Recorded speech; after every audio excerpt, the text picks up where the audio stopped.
The Trial of Swordmancy event is packed with rewards, but if you're playing it wrong, you might be leaving resources on the table. In this video, I'll show you exactly how the event works, the best ways to maximize your rewards, and the small mistakes that could slow down your progress. Alright, so first off, you have to unlock the trial. To unlock the trial, you'll just go to that area and you'll have the option to unlock the Trial of Swordmancy for 10,000 Wooling bucks. Once you unlock the trial, you have to play one round. And after you play that round, then you're going to go and talk to Lynn. And after that conversation, you go back to the trial, and then you can upgrade the trial to level 4. And upgrading to level 4 is going to maximize your rewards. So you want to do this before you start playing it again. So now, how do you play it?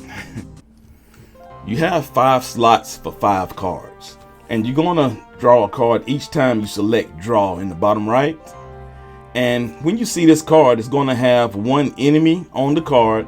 But in the upper right hand corner, you're going to see your battle points. And what you're looking at, the battle points, if you look at the chart at the bottom, it goes from 1 to 10.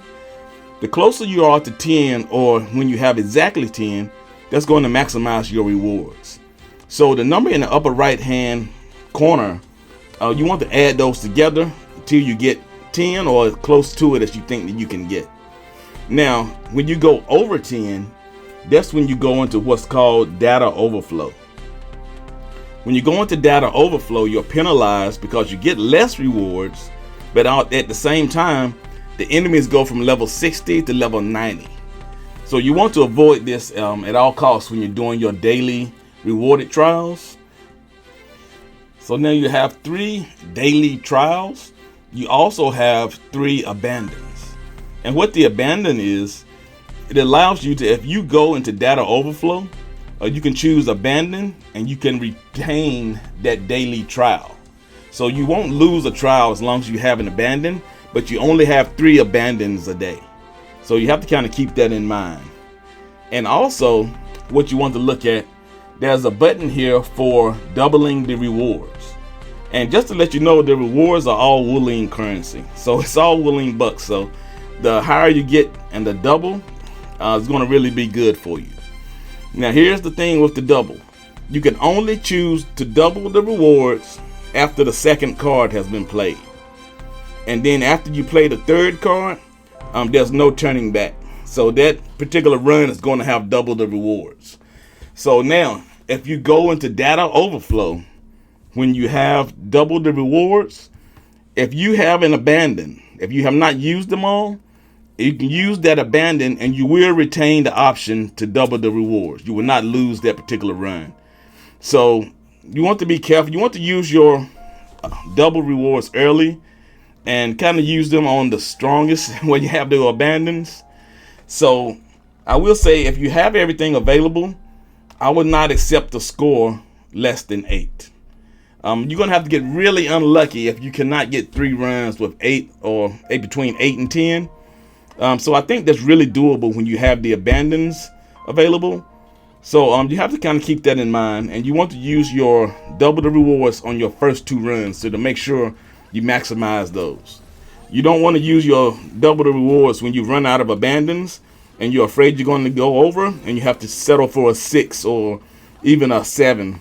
You want to do that when you have it early so you can get 8 to 10 at least when you double your rewards. So now, how challenging is this event? I'll be honest with you, if your battle points are between 1 and 10, this is going to be pretty easy as long as you have your operators ranked up. It's not going to be much of a challenge at all. So this is basically an event that has a little bit of RNG to give you a little bit of adrenaline when you're going in there setting it up.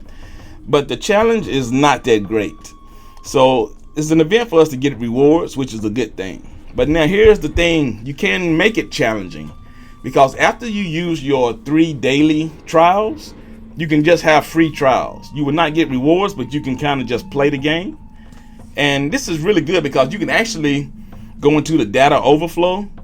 And if you have like 4 to 5 cards in the data overflow, where they're all level 90, it's actually pretty tough. So that's where the challenge lies, guys. You can get a challenge, make it a little fun in the data overflow when you get the free trials. But when you're doing your daily trials, you do not want to go into data overflow. It's not a good place. So with that being said, guys, what do you think about the event? Have you tried the data overflow? How tough was it for you? Were you able to clear it the first time? All right. So, hey, I'll catch you on the next grind, and thanks for watching, guys.